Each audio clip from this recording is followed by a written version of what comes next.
आज कांग्रेस पार्टी के द्वारा हमारे लोकप्रिय मुख्यमंत्री मोहन यादव जी पे जो एक आरोप लगाए गए वो पूरी तरह गलत है।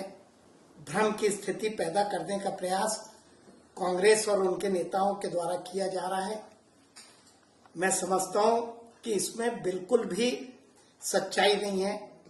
मैं बताना चाहता हूं कि हमारे मुख्यमंत्री के द्वारा जो 2023 में जो नामांकन उन्होंने दाखिल किया था, उस स्थिति में उनके पास 17 एकड़ की जो जमीन थी, जो आज उसमें कुछ भी परिवर्तन नहीं हुआ और वो 17 एकड़ की जमीन थी। उनकी पत्नी सीमा यादव के नाम से 12.29 एकड़ की जो जमीन थी, इसमें भी 2026 में कोई परिवर्तन नहीं हुआ। एक सिद्धि विनायक कंपनी जिसकी उस आरोप पे जिक्र किया गया, उसके पास 2023 में 68 एकड़ जमीन थी, जो जून में घट के मात्र 65 एकड़ रह गई। और इसमें भी मुख्यमंत्री के द्वारा 2017 में इसके डायरेक्टर के पद से इस्तीफा दे दिया गया। उनके पुत्र वैभव के पास भी 2023 के पूर्व 16 एकड़ जो जमीन थी, उनके मुख्यमंत्री बनने के बाद उसमें किसी तरह का कोई परिवर्तन नहीं आया और ये सारी जमीन मास्टर प्लान लागू होने के पहले की थी। उनकी पुत्रवधू जिसकी अभी विवाह हुआ है, शालिनी यादव के द्वारा जरूर 10 एकड़ की कृषि भूमि खरीदी गई, जो कि विकसित जो मास्टर प्लान एरिया है उसके बाहर की थी।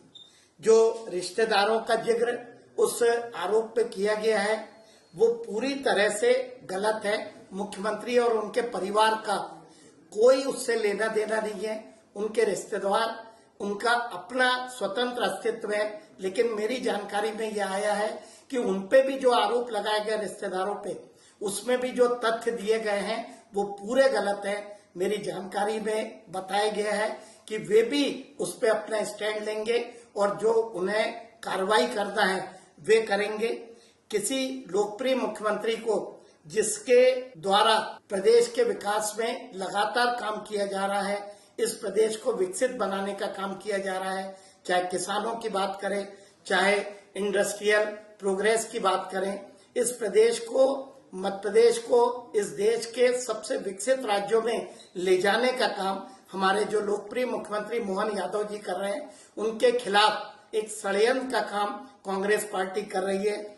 मैं कांग्रेस पार्टी पे यह आरोप लगाना चाहता हूं कि जब जब एक पिछड़े वर्ग का मुख्यमंत्री इस प्रदेश को मिला, चाहे उमा भारती हो, चाहे शिवराज सिंह चौहान हो या हमारे मोहन यादव हो, उनके खिलाफ षड्यंत्र करके उनको कमजोर करने का काम कई लोगों के द्वारा किया गया। समाज के ठेकेदार जिन्हें प्रदेश में पिछड़े वर्ग का नेतृत्व स्वीकार नहीं होता, वे लगातार इस तरह के षड्यंत्र करते हैं और इस तरह एक लोकप्रिय मुख्यमंत्री को कमजोर करने का काम करते हैं। मैं पूरी विनम्रता के साथ, पूरी कड़ाई के साथ कांग्रेस के आरोपों का खंडन करता हूं और कांग्रेस को चुनौती देता हूं कि जब वो हमारे लोकप्रिय मुख्यमंत्री को जनता के द्वारा, उनके द्वारा जो विकास कार्य कर गए हैं उसमें नहीं पीछे कर पाए, तो उनके द्वारा इस तरह के षड्यंत्र करके हमारी सरकार को, मुख्यमंत्री को